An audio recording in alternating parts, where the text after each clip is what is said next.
Hi there. So today I want to talk about strengths and weaknesses. I think the other day I mentioned, for example, that I can be a bit of a perfectionist, which in some areas is an absolute strength, but in other areas it can be a weakness because being a bit of a perfectionist could mean that you're being really hard on yourself. And that isn't really going to have a positive impact on you. So this got me thinking about strengths and weaknesses. But also, what I started to think is we need to reality check those because sometimes we get these labels and we actually then believe our own stories that either somebody's told us or we put this label on ourselves and then we believe these things to be our strengths or to be our weaknesses.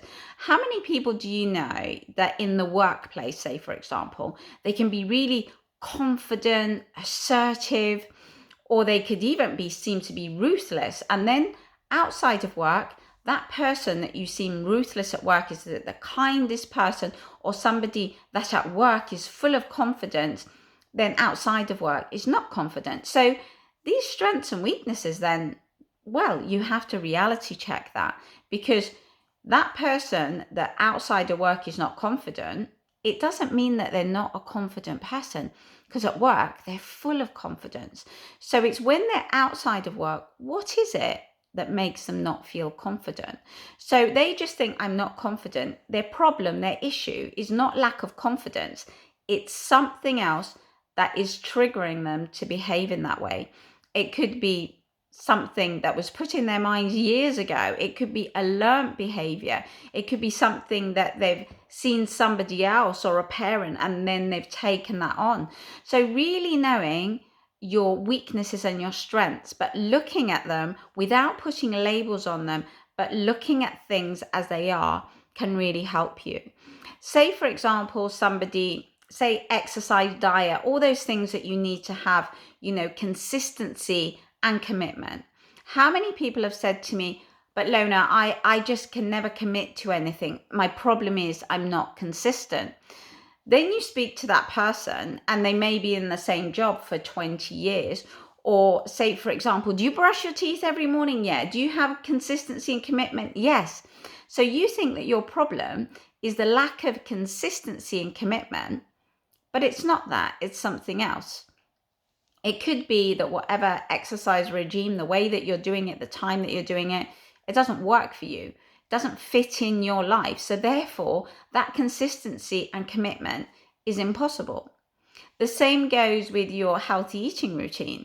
If you then look at, it's not to do with you, your consistency and commitment, it's to do that the method that you're following is not fitting into your life.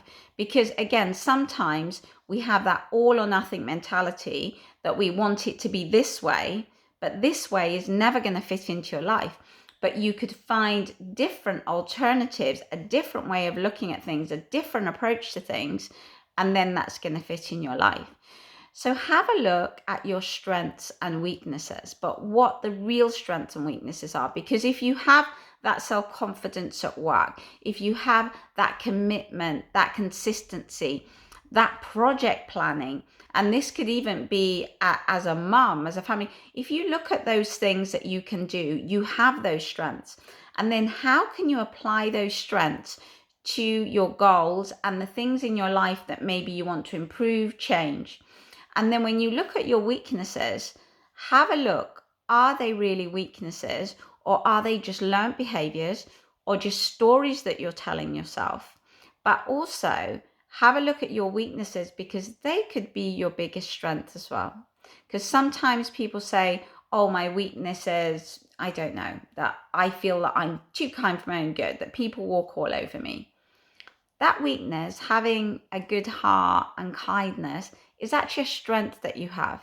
Because of that, a lot of people love you and feel close to you or confide in you.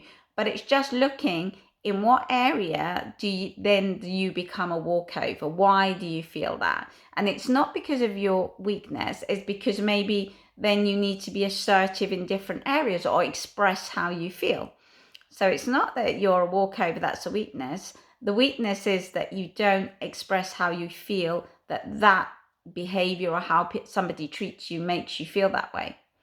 So relook at these things, your strengths and weaknesses, because sometimes breaking it all down, you find the key and the solution to solve those things that maybe don't sit comfortable with you, don't fit in with your goals or with the person that you want to be. So today, all about strengths and weaknesses.